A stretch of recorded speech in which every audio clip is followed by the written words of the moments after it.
வாழ்க வையகம், வாழ்க வளமுடன்.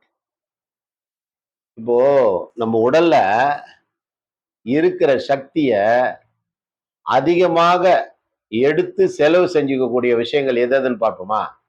ஃபர்ஸ்ட்டு நம்ம தூக்கம். ஃபர்ஸ்ட்டு தூங்கி எழுந்து பாருங்க. மூச்சு எப்படி ஓடுதுன்னு பாருங்க.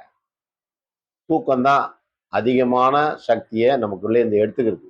2வது நம்ம சாப்பிடுற உணவு. அதுக்கப்புறம் நம்மளுடைய எண்ணங்கள்.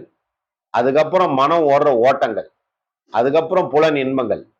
இப்படி எல்லா விதத்திலயும் ஒரு ஒரு டேங்க்ல ஓட்டைகள் நிறைய இருந்தா தண்ணி சேமித்து வைக்க முடியுமா? முடியாதா? நீங்களே முடிவு பண்ணுங்க.